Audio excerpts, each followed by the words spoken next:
We thought of you almost as a very superior pet, something, or rather someone, we had to take care of. Hey guys, so I have a bit of a different video to watch today. We are going to be taking a look at a video posted by David Hoffman, who is a channel that I've been watching here on YouTube for probably over 10 years, and he is basically a documentarian and somebody that has taken a whole archive of footage from his entire career and uploaded it to YouTube over the years. And essentially in this video, it is titled "His Family Owned Slaves." She says the slaves' grandchildren are not as happy. So I thought that this would be a very interesting video to take a look at in 2025. So let's get into it. Steve, what was life like in those early days? As far as the colored people were concerned, I feel that they were a good bit happier than they are now. They had less in the way of material things. Okay, so already we have a ton to unpack.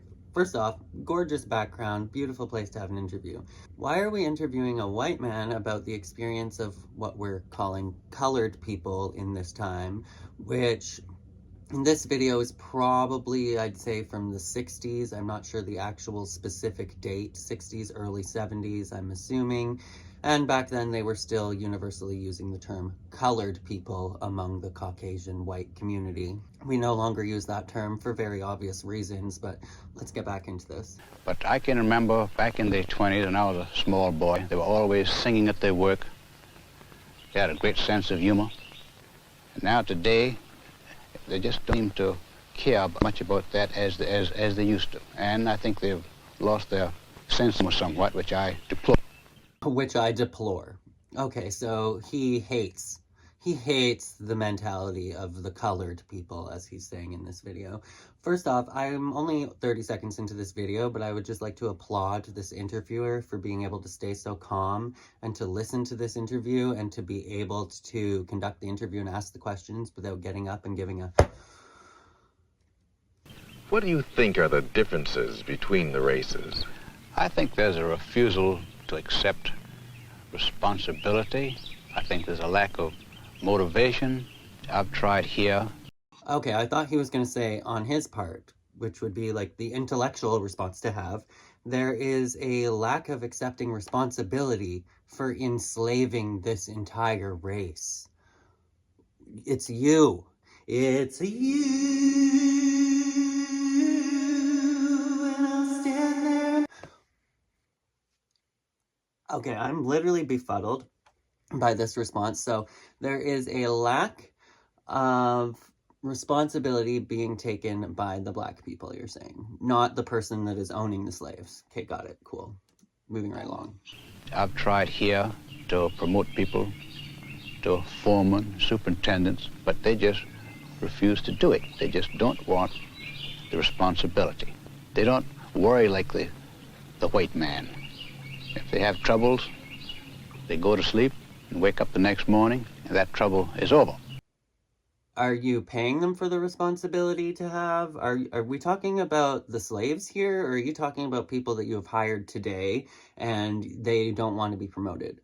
I'm sure they don't even want to work for you in the first place, just to clear that up. Okay, so he's saying that the black people that are enslaved or that are working on his farm after slavery has ended, shortly ended, like just ended, and you're saying that they don't want to take responsibility and that they don't worry like the white people. It's only those white people that worry, of course. Of course, yeah, of course. Just the white people. Nobody else. Nobody else has any worries.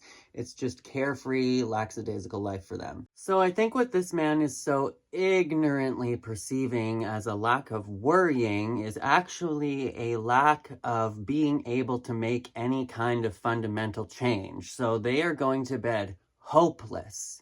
They are not wasting their energy worrying about the things that you would like them to worry about, because for them, there is no change that is coming tomorrow. They feel completely powerless, so there is no point in wasting their energy and engaging your worries that you've projected upon them, not their own worries. Their worries are being enslaved or having to work on the crops, picking cotton for white people even after slavery has ended. There is no bright future that they are seeing. What is not clicking to you, even in this era? The entitlement, like the vast entitlement and the systemic racism that is going on in this video at this time, and the white people just sit there and go, you guys are just lazy. He's saying this to a black man that is interviewing him, that is working a professional job. Okay, getting back into it.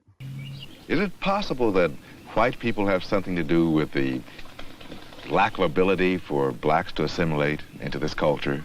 Absolutely. The white man has certainly been prejudiced and to quite an extent unfair. But customs die awful hard. It takes a long time, and everyone knew years ago that the Negro would have to be given equality. But in the South, knowing Negroes as we think we do, we realized it would take time. It's been compared to straightening teeth. It has been compared to, I physically am going to vomit listening to this interview. You just called this, you just said the N-word to, okay. It blows my mind that the white people came over to North America, stole the land from the indigenous people, and just a few short decades later are accusing the black people that they have enslaved of not assimilating to white culture. Oh boy, like you came to a land and you stole it and started projecting all of your culture all through this entire land, and now you expect everybody that you have also stolen and now enslaved to do the same thing. To just assimilate to whatever magical culture that you decided is supposed to be the culture for North America. It's a slow, steady pressure. You can't do it with a hammer. And white people's attitudes will change in time. I'm a lot more liberal than I was 5 years ago. And You're a lot more liberal. You just said the N-word. You just, to a black man that is interviewing you, that is working a professional job, and you're gonna sit here on your high horse with your little bow tie and your little quiffed balding hair and your little rosacea patchy skin, and you're going to sit here and say that it's akin to straightening teeth. And you just unfortunately can't beat these black people with a hammer. It just doesn't work. This is still the backbone of white America. Just so you know, this is still the backbone of all the Trumpy politics that we're watching right now. Love it or hate it. Gonna hate this video if you're watching it and you're a Trump supporter and you think that this stuff just magically doesn't apply. And white people's attitudes will change in time. I'm a lot more liberal than I was 5 years ago, and I know I'll be a lot more liberal 5 years from now, and I think almost everyone else is in that category. What is... Just so we know, liberal means freedom. Free.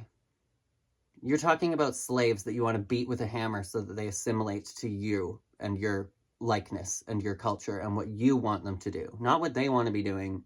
Not their own careers, not their own lives, not their own children. You want them to be happy and in their best moods while they do all of their slave work for you. What has tended to make you more liberal? Well, realization that the Negro is a human being like anyone else. Doesn't sound like you think so. What did you think we were before you began to think of us as human beings? Well, in a way, we thought of you almost as a very superior pet. We thought of you as a very superior pet. And he's super liberal. Super duper liberal, yeah. Yep, you guys aren't humans, you're pets, and you're not very compliant pets. You're not doing all of the slave work that I would like you to do and being quiet and compliant and doing it with a smile on your face. Sound familiar? Something, or rather someone, we had to take care of because we had to do so much of their thinking for them.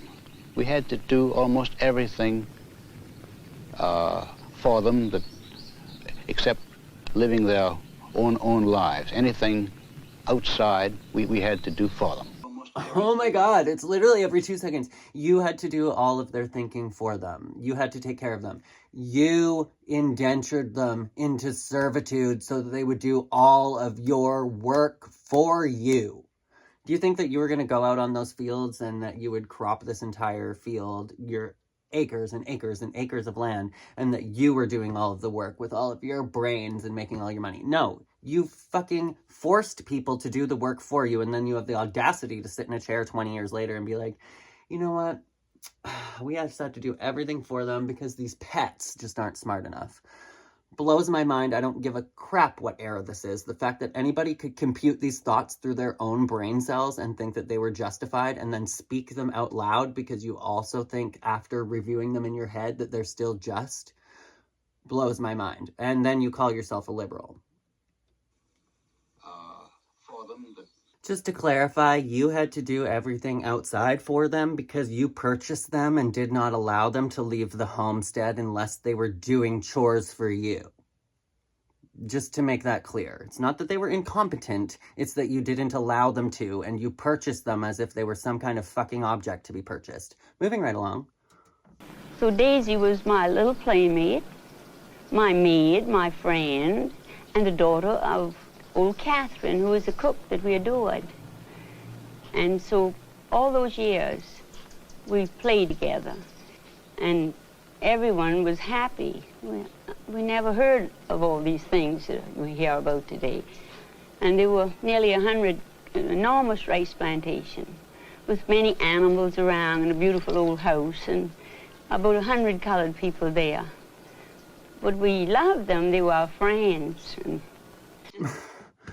There was about 100 people that we owned that worked for free on this plantation, but they loved us. We loved them. They were our friends.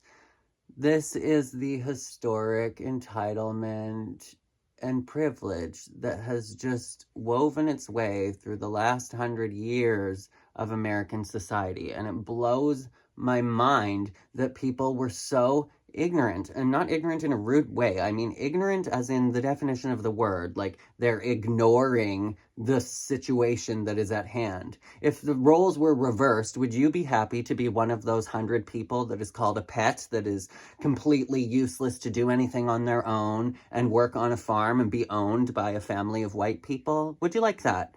Is that so hard to comprehend? You really don't need to do that big of an intellectual jump to process this information. And then it's no disgrace to say they're like children. When we say that, it's because they are like happy children, some of them.